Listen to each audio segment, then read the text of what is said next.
y que la lanzaron únicamente para desmoralizar a los ingleses.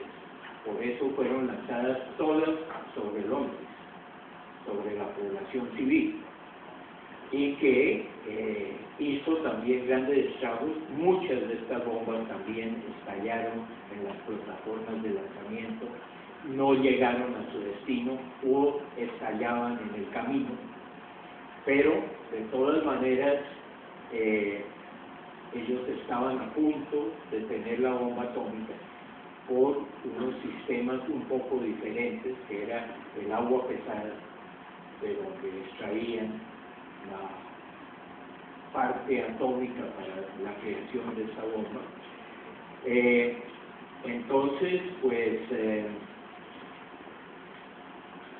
el avión a chorro supersónico ya lo tenían los alemanes, y volaron 3 o 4 de estos aviones en una pequeña cantidad, y vieron también la supremacía que tenía Alemania en ese final de la guerra, sino que, viendo perdida la guerra, sacaron esas para crear pánico, para mostrar que sí tenían, sin saber la verdadera cantidad y la verdadera eficacia de esas armas.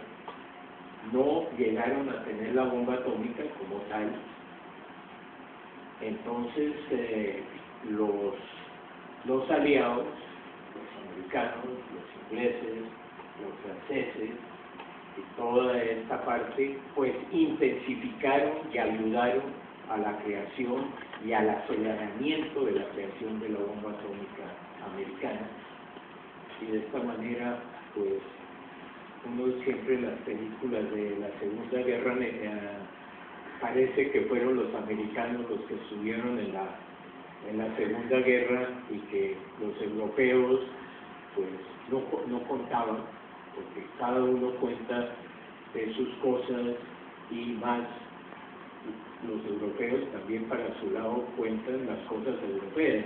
Los rusos siempre tienen un inventor de cualquier cosa que lo hizo primero que cualquier occidental.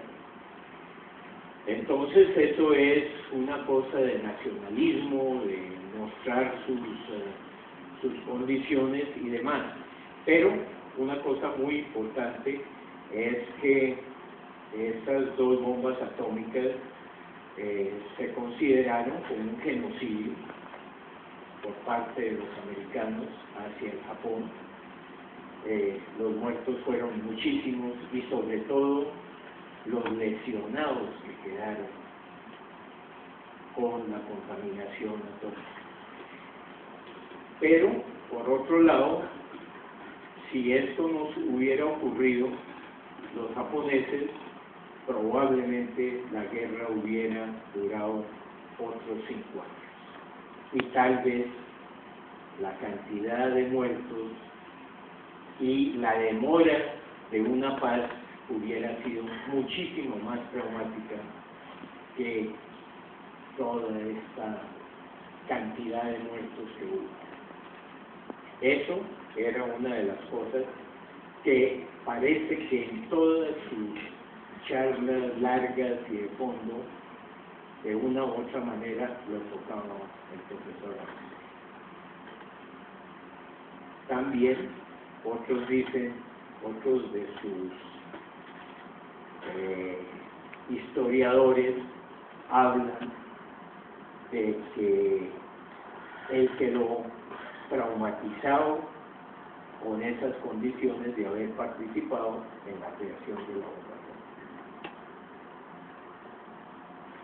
Doctor, es un poco con este tema también, se plantea el problema entre el científico, digamos, y la ética. Hasta dónde el científico, cuando en sus investigaciones empieza a conocer cosas que puedan lesionar de esta manera o puedan ser utilizadas para la destrucción, si el científico debe tener ya de antemano como una filosofía, una ética, para que no pasara eso, porque parece que, como usted mismo lo señala, pues Einstein, cuando ya se dio cuenta de la utilización de esta energía en sentido negativo, pues ya era muy tarde.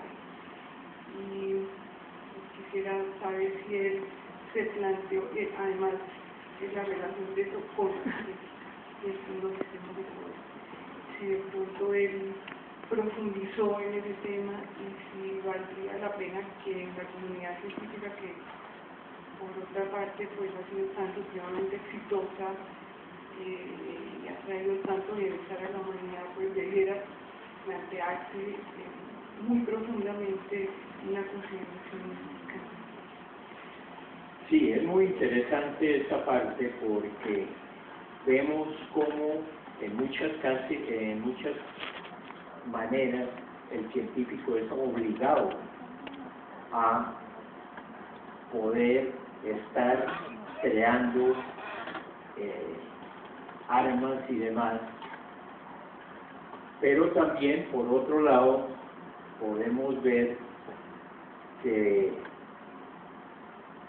¿cómo podríamos decir?, la moral de ese científico, las condiciones en que puede estar un científico, o hace lo que quiere sus superiores dentro de un gobierno, o la va a pasar muy mal.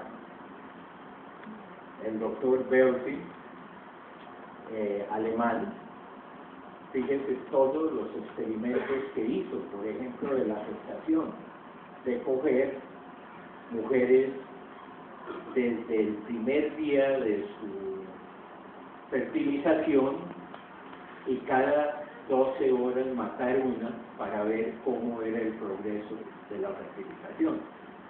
Las condiciones en que se utilizaron judíos, más que todo, para ver la efectividad de las cámaras de gas antes de utilizarse. ¿Qué eran las verdaderas condiciones de soportar el frío o el calor el hombre? Y esto no era que lo hacían con uno, lo hacían porque más o menos consideraban que 100 casos se podía sacar un promedio. Entonces, ¿qué clase de mentes son esas? Tan flexibles que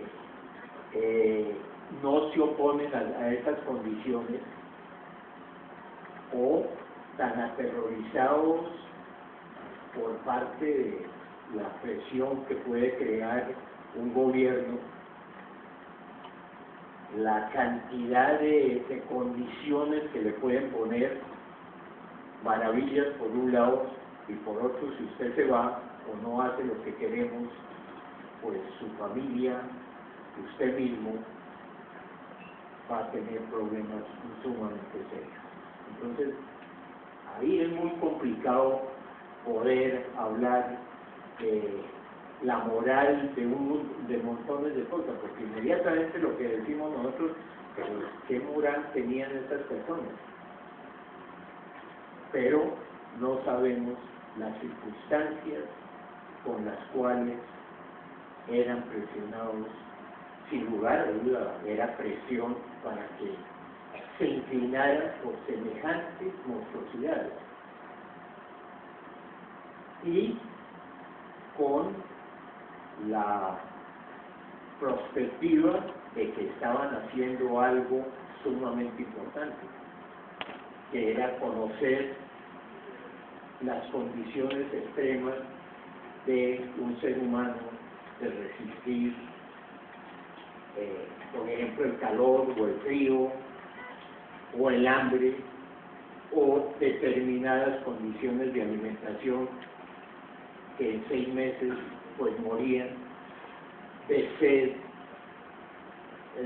Y desgraciadamente todos esos archivos que eran cuidadosamente llevados y todo se perdieron.